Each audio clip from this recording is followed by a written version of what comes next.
Welcome to your favorite comic book channel, Cartoonist Kayfabe. My name is Ed Piskor. I'm Jim Rugg. Manga Quest 2023 Part 2 is going to be underway soon. We booked the trip. We've got a lot of people who are going to be out there. There are lots of fun new things going down that I can't wait to get videos of and make episodes of. But I didn't yet show off the haul from the May trip from 2023 to Tokyo, Japan. I want to let you guys know that we are a daily YouTube channel and we have more than 1,400 videos up there right now today. We might have talked about your favorite comics. The way that you find that out easy is to hit the little magnifying glass on the front page of the Cartoonist Kayfabe channel. Pop in a search for your favorite titles. If we did not talk about your favorite comics, you must let us know so that we push those comics to the top of our to-read pile. So many of the comics that we've been talking about lately are a result of the Cartoonist Kayfabe audience, and we appreciate your feedback. We have a Patreon for our biggest supporters, and the King Kayfabers on our Patreon have the opportunity to see all of our videos before anybody else. We got a few dozen of them hanging out with us in the live stream recording session right now that we provide to them. And without further ado, Jimmy, can we just give a quick breezy look through a gang of books that I brought back from Tokyo, Japan? I don't know how quick and breezy it'll be, but let's dive in. And there is a caveat to this because I got an additional 12 issues of Shonen Jump. I like to get a year's worth or a decade's worth of Shonen Jumps. You know, like one issue from every year from the periods that I like. But I filtered those into my Shonen Jump section, and I didn't want to think about like which ones did I get that I didn't show off yet. So that is to say that when I go out there, I'm not playing. First thing we'll show off right now, man. We talked about it on the stream when we got back. Brian Moss and myself, we went to an Amano Art show.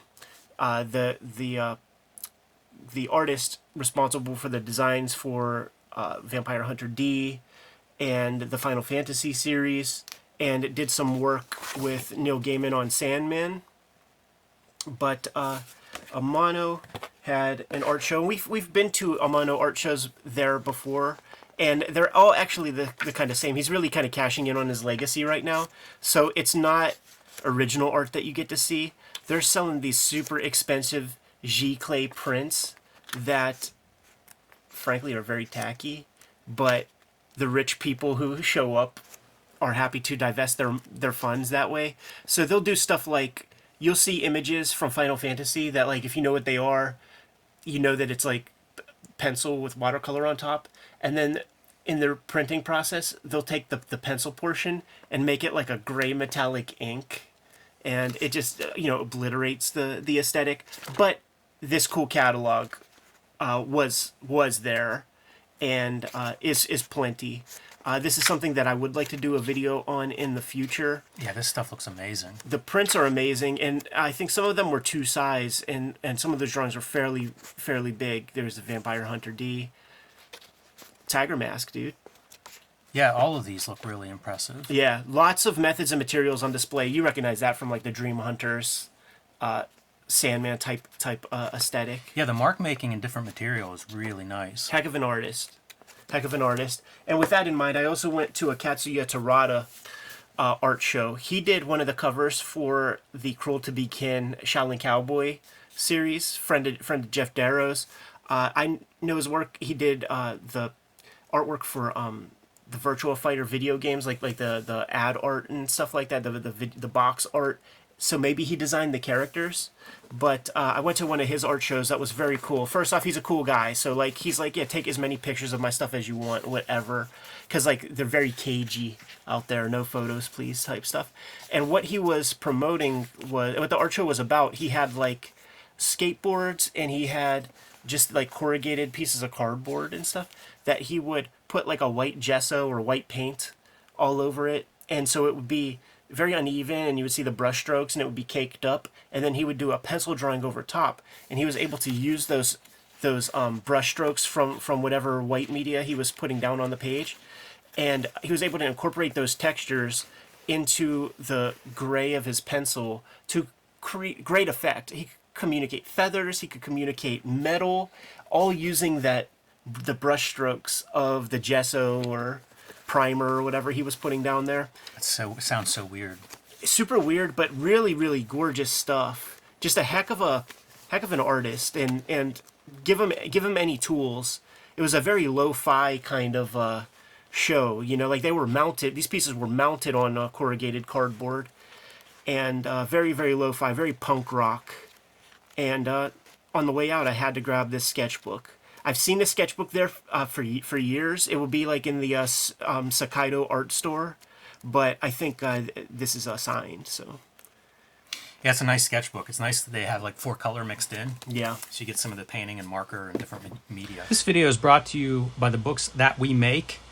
My upcoming releases include 1986, a zine celebrating the biggest year in comics history, True Crime Funnies, BW Zine.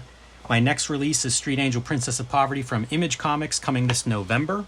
Street Angel Deadliest Girl Alive and Hulk Grand Design are both available now wherever books are bought and sold. Ed Piskor's upcoming releases include Hip Hop Family Tree, The Omnibus, X-Men Grand Design Trilogy, reprinting all 3 of the X-Men Grand Design books, and Red Room, available in 2 trade paperbacks, as well as the current series Crypto Killers. And now back to the video. When you go to Nakano Broadway Mall, there is the main kind of Tankobon store, and it's the one, like when you go up to the 2nd or 3rd floor, you notice like above the store there's like all that pipe work, and then there's like Kamen Rider masks and a big collage of tchotchkes and stuff. Like that's the main Tankobon store. And my lesson to you guys is do not sleep on the outer hallway of that shop where it has discount dead stock books, because I think you get 3 books. It's like 200 yen or 3 books for 220 yen. And this is where I got this Violence Jack. Wow. And this Mazinger. And this one, I just took a shot on this one. I don't know what this is, but like, look at that cover. Yeah. And this is that era of comics that I'm really, really up on, where straight pen and ink, no frills, no fuss, no muss, no digital stuff. Like, let me see people labor on these pages. And, this one was pretty cool. But it's amazing that there's a lot of labor on those pages. It looks amazing, and it's not necessarily something that you can recognize. Right. You know, like it hasn't been, that guy may not have been translated in Totally. English. It's wild. We did a video on Mazinger, a color Mazinger graphic novel that First Comics put out some years back, like I think in the 80s. But I think there's like 3 or 4 volumes of the proper Mazinger story. Cool. And this was, 220 yen for 3, like... it's almost 50-cent books. Pretty much. Pretty much, man. So, yeah, that stuff looks fun. Violence Jack is another Go Nagai. I was planning on, like, and we will do a Go Nagai video and just show off like 5 or 6 like cool big works. Can't really look in here too much. I didn't prep anything. But this is a precursor, and it is an inspiration for Fist of the North Star. The Violence Jack is very much like an outlaw Kenshiro. Is there an English translation of this? There, I don't know about the comic. Maybe the Kayfabers can let us know, but I do know that there was like 3 episodes translated in anime.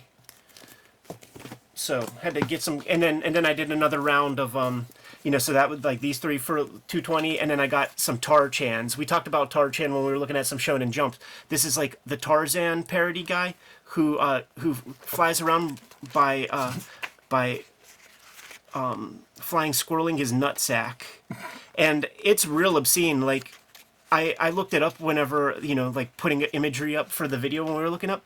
What he does is like he grabs each testicle by his toes. So like he pulls them down that way, and then with his hands he takes like the loose skin and holds it up to create a big sail, like a kite. I could have put together the whole run of TarChan books on that discount rack. And I was like, and I had a stack, and I'm like, you know what, 3 volumes will do. Kaz Shinobu is a guy who was a big revelation to me the very first time that we went out to Japan. Had some friends put that Ryu, Strongest Man on the World or Strongest Man on Earth comic in my hand and blew my mind. I knew his work from Heavy Metal. I have the issues that translate a few of his very short stories. And we show off that Strongest Man on Earth in a previous Manga Quest video. And well it's worth your time if you guys haven't seen that yet. And we made its own video. Oh, okay. Yeah. It's phenomenal. Kaze, Kaze, Shinobu, Shinobu. You can find the video and you can see what makes Ryu so cool. But I'm on the quest, like I'm putting together a good run. I have so much of Kaze's work. He was an assistant to Go Nagai, so his early works kind of still have a little bit of that stink on it. Definitely got influenced by Drew Lier as time wore on, but definitely one of the noteworthy assistants of Go Nagai. And this is a more Gekiga, adult-oriented, Go-Go 13-ish type story. Not yet translated, of course. Goseki Kojima, the artist behind Lone Wolf and Cub, Samurai Executioner, and a lot of other cool works, had a giant career before he hooked up with Kazuo Koike. And I wanted to just grab some representation of what his work was before he hooked up with Kazuo on their sort of masterworks. And you could see off the bat, he's pretty freaking tight. I think he was an assistant to Sanpei Shirato, Kamui-den artist.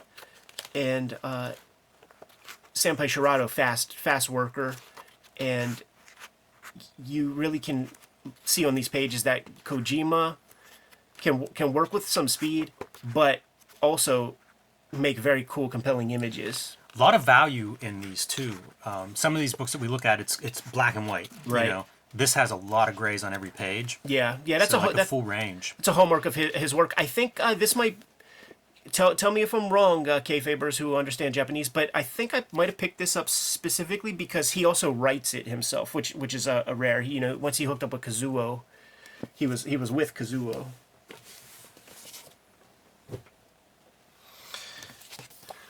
This is cool. This is something that I think you mentioned. I don't know if it was on air or before, whenever we were just talking about what you found. Right. And specifically at the Comitia Comic Festival. So we went to Comitia again. It happens several times a year. And I'm booked to go out there November 15th through December 5th. Specifically because on December 3rd, Comitia is going on again, and I'll go there for my third time. But I mentioned this as something that was on my mind, but I didn't scoop up that first go round. Imagine, it's not very thick, right? I had a bag full, and I couldn't imagine sticking anything more in my backpack. But I kept thinking about this, and shouts to my homeboy Tatsuya, man, the dude that I hang out at Comitia with all the time. He presented this to me. I guess he was watching that stream from Comitia, and it's just a bestiary of monsters that pull from the kind of like aesthetics of sushi and sashimi. Yeah, so it's really beautiful art. Makes me wonder if this is real media or if it's digital. I do think it's digital. I'm quite sure. I think almost everybody works digital out there, and it might even be like Illustrator, like vector stuff, because she had a setup with like stuff, these small things blown up real big and stuff. I really want to go through that convention with you one time, Jimmy. I think it'll transform your brain, because the way it's set up, it's like you can buy art supplies. All the doujinshi publishers are there. You can see all the books that they publish, so that the enterprising doujinshi people can like find the best publisher to fit their project. It's a ecosystem. Yeah, I think that would that'd be a lot of stimulation for me. Jeff Darrow put me onto this comic, but can't really show any of the interiors off on that one. Who knew Jeff Darrow was dark inside? He's funny, man, because he knows all the swear words and stuff. So like when we go to restaurants and stuff, he makes the waiters and shit bust out laughing. We looked at a comic my first go round that was like So I Married a Gorilla or something, and there's a trilogy of books that have been reprinted from this fair creator. I don't know the name. I forget the name. It might be this dude who also became like a very famous like tattoo artist. Sean, correct me if I'm wrong, but these are reprints from the 60s. They look really cool. I like that they're from the 60s and they have a certain aesthetic that I may associate with that time, right or wrong. Right. But I like seeing that kind of application. Like this Gekiga Sure.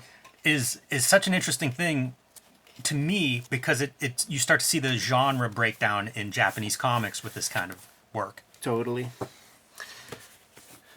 These books were put into my hand by Katsuya, not to be confused with Tatsuya, who is the manager of Mandarake at Nakano Broadway Mall, and because he knows the weird shit that I like, and he'll always present me a bag of stuff and just like this is sitting on the shelves, like take it, and I think that this is like very much inspired. It might be Chinese. Wow. Because doesn't it feel like that manhwa It type does a little aesthetic? bit, But yeah, a lot actually. he knows the stuff that I'm into. This is phenomenal looking. This is right up my alley. Absolutely. A lot of ink on the pages. Yeah. The brutality of it. Fun character designs. Yeah, just mania. It's Outlaw Comics. Yes. So that was very cool. Shouts to Katsuya. Can't wait to see you when I get out there this next round. It's interesting. We call this stuff Outlaw Comics. I wonder in Japan how they're viewed. If they are like some sort of fringe, or if it's like, nope, there's a whole. This is just I don't know, guy comics or something. I don't know what they would do. But when he puts this stuff into my hand, because like he put a number of things. He put this into my hand and like 5 other things that I cannot even show the covers to here. But he's like, he's setting you up. He doesn't know English so well, and he's like, very pervert style, he says. Now, when you go to a Nakano Broadway, or almost any of these bookshops that are in Tokyo proper, it's all bound up stuff. These are in plastics, and they're you can't look in them. You could ask the store owners like if they could crack it open, but you're embarrassed to do that. You don't see anybody else doing that. They will do it, but you get the sense that like maybe you shouldn't be doing it. So this is one. It was so cheap. I think this is the complete story of whatever it is, and this is the front cover. So I'm like, okay, it's 300 yen. It's a pretty low commitment. I think it was put into my hand. Kayfabers, tell me if I'm wrong. I don't know. It might be another Go Nagai affiliate, and it may or may not be Ken Ishikawa, who is like the other like popular assistant next to Kaz Shinobu, who worked with Go Nagai. His most popular work, Ishikawa, is a Getter Robo, if you ever heard of that one. But I scooped this one up kind of like on a whim, and it's cool. It's kind of what you expect. It's a shonen style comic. The wrestling stuff, if I see it, I'm gonna have to scoop it up. So I got the entire Bunko edition set of Tiger Mask. Bunko is smaller, like this is your typical Tankobon size. You see that the Bunkos are smaller, very reminiscent of the size of comics like those Lone Wolf and Cub reprints that came through Dark Horse. And you want to be choosy when you go Bunko. I have the Bunko editions of Kinnikuman, very clean line, not too much mania on the page. You don't want this in Bunko. Yeah. This does not work in Bunko. So pick and choose, because like you could get Cobra in Bunko, but maybe that's not that great of a presentation. I took a shot. There's not too much going on. These pages pretty open as far as manga goes. So I opted for the Bunko. Those look size. Beautiful. Yeah, it totally works. I have some interest in some wrestling stuff in the future. Once all these other fair weather cartoonists quit making their wrestling comics, let that die for a little bit. But this will be a good template for some things that I might be able to do. So I thought there were 8, but I could be wrong. Don't check my box on the way out. Yeah, right. So just a couple more random wrestling books that I saw. This was a 2-volume set of whatever this is, and shit, maybe it is some of those same tiger masks that were here, but a Giant Baba, Antonio Inoki collection. That's pretty wild to get those two together. What's weird is I have several comics. Like I have some Shonen Jump versions that have these guys together. Two rival territories, All Japan and New Japan, I believe. So did they come up under Ricky Dozen? Is that who? I guess that's he's the first popular guy, so maybe that's a deal. Maybe that's Ricky Dozen right there. It says Carl Gotch somewhere on there, so I don't know. I think I'm going to end up grabbing a series every time I'm out there because they really are cheaper than you even realize, man. So I grabbed all of Cobra. It's never been fully reprinted in the States. I hope that maybe after they do Fist of the North Star Incomplete, do this 10-volume set of Cobra. Like, I will absolutely support it, and we will push it hard on the channel. We did the first English reprint, which they didn't get very far. I don't know that they even did the whole first one of these, and this would probably... think how many they did. Was it like 6 volumes maybe that they did? Yeah, I don't know. Yeah, I can't remember how many, but, it's like the cover art is the same cover art that they used. Right. So, like, looking at these, it reminds me of the English editions, which are nice. They just aren't complete, like you said. But, man, this guy's art's slick. So it's 10 trade paperbacks for 1,600 yen. Or 1,700 yen. It's basically less than $15 for all of it. And once again, this is not stuff that you want to read in Bunko, which I could have gotten even cheaper copies if I would have went that route. But just the imagination on the page and the mania on the page, all clearly legible in terms of storytelling. You could read these comics without needing the nuance of the dialogue necessarily. These are like classic adventure kind of stories. Yeah. Yeah, this is one of the early hits of Shonen Jump, and when you take a look at the big tentpole comics that really have gone over, this is not low on that list. It might be a top 10 manga of all time, with dozens of millions of copies that are out there. So it's cool to get my hands on all of it, and to be able to look and see how it evolves and all of that sort of thing.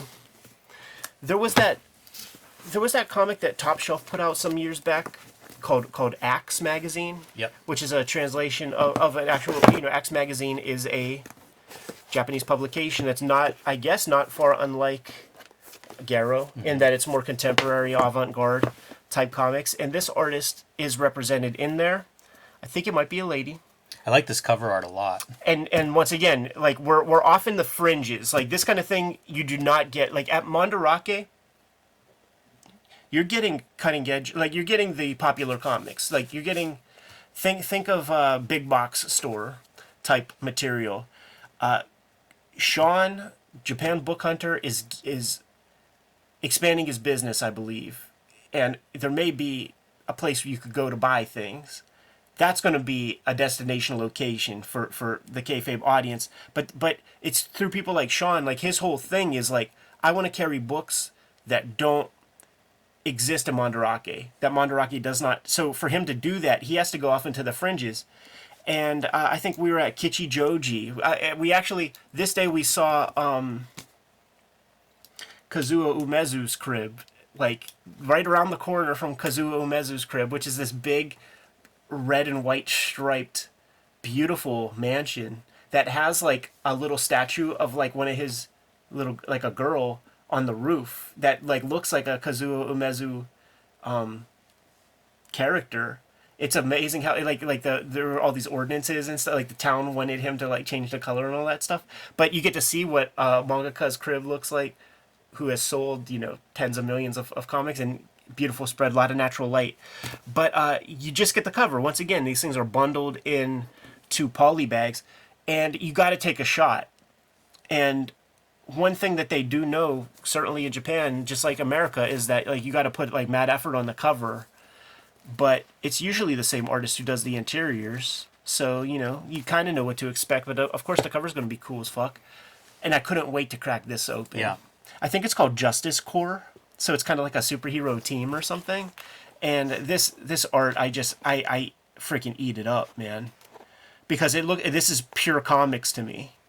I see a little bit of Anya Davidson in the line work. Yeah, if it has that punk rock energy to it. Yeah, it's really cool. And it's just, it's fast, it's speedy, it's everything you need. Like, if all comics were this, like, I would not complain.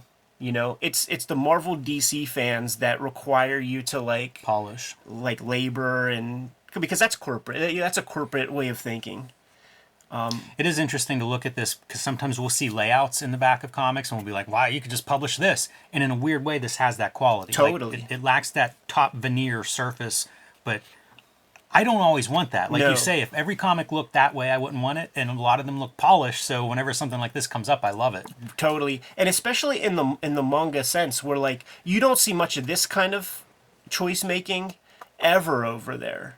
You know, like they're able to do, 10 pages, 17 pages a week and still have like a pretty sharp aesthetic.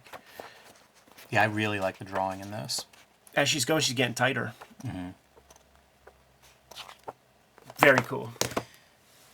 Yeah, it's nice to see a different approach. And then the very last stuff we'll take a look at is I've been amassing a good sample of a Maruo collection. We've done a video on Mr. Arashi's Amazing Freak Show. We basically have only had like 2 books translated from Sairo Maru.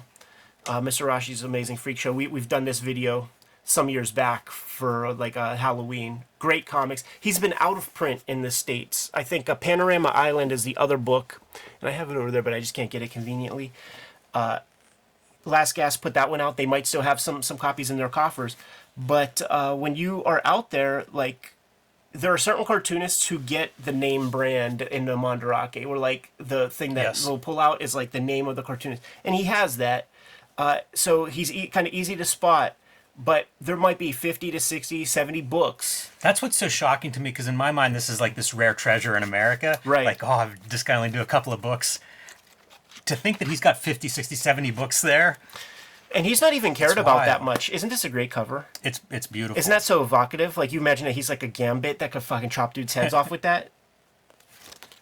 But we can't look through almost all of this stuff. But, some of it we could check out. It's neat how clean his stuff is. Totally. And not clean subject matter, but line-wise, like, it is sharp, sharp drawing. Yeah, really, really solid stuff. Really the opposite of this kind of approach to drawing. Yeah. This is one where I was like, oh, yeah, man, we could actually look at some of this stuff. And then I cracked this one open. It's a pretty, maybe that's romantic. Maybe there's a love triangle there, but cannot crack this one open. No, there was another one I was looking through where it was like, romance cover. It looks clean on the cover.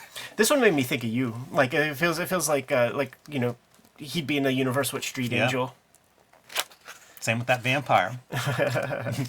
But this is him going more like shonen, which is pretty cool. You don't see that from Maruo very often. He's one of those guys, like, he could have, nobody's taking a shot on him anymore, but he could have a following like a Junji Ito.